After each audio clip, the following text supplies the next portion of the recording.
everybody tonight. Thank you guys for coming out. Tonight I want to talk to you about taking really great photographs with your point and shoot digital camera.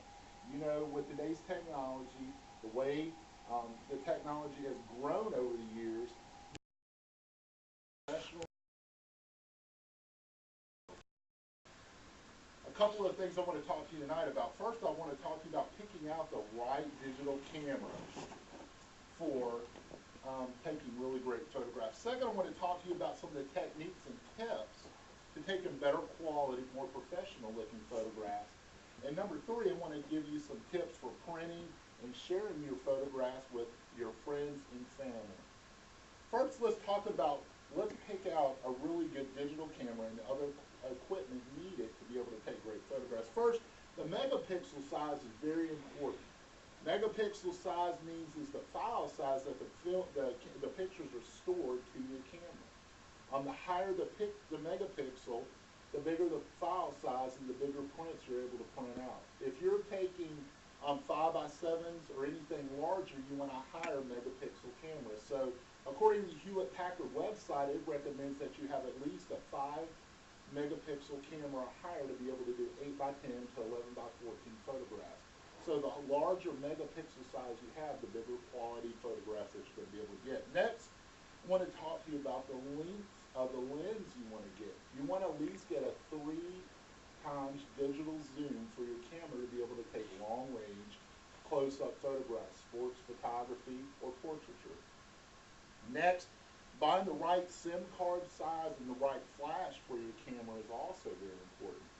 The SIM card is how big the file size is, how many you're able to store onto your camera. The larger the SIM card size, the more images you're able to get onto your camera. Next, we're going to talk about some techniques and tips to take better quality, more professional looking photographs. If you're taking portraits or single size photographs, you want to use the right camera angle. Now, turning the camera vertically to be able to get a portrait is key to this, and I'm going to show you an example I have right here of that.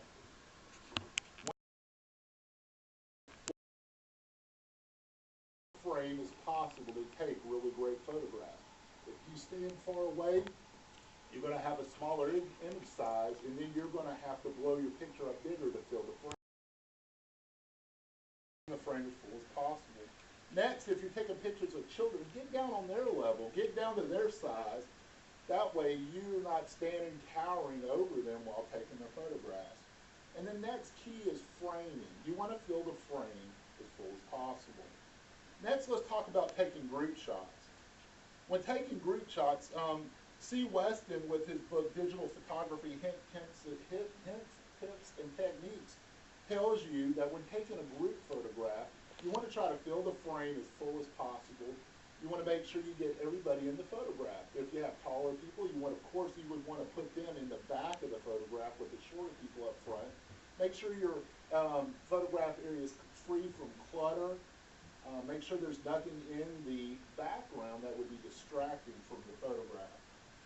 Next, we want to talk about flash photography. Now, flash photography, if you have a low light situation where you're inside, or if you're outside and it's really bright and you got some shady spots, you can use your flash to be able to fill in those spots.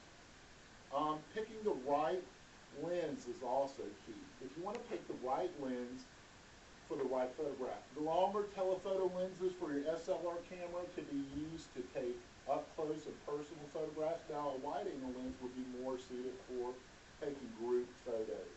And buying an SLR digital camera gives you the options to be able to do that.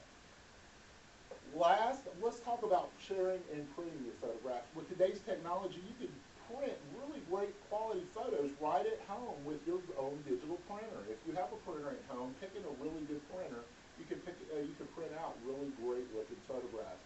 Also, there are different websites like Facebook and MySpace that you can upload photos and share with your family and friends all over the world. So with today's technology, picking out the right camera, having the right file size, and using the right way to display and share your photographs with family and friends, you too can present really great professional looking photographs. Thank you guys for coming out tonight. You have a great evening.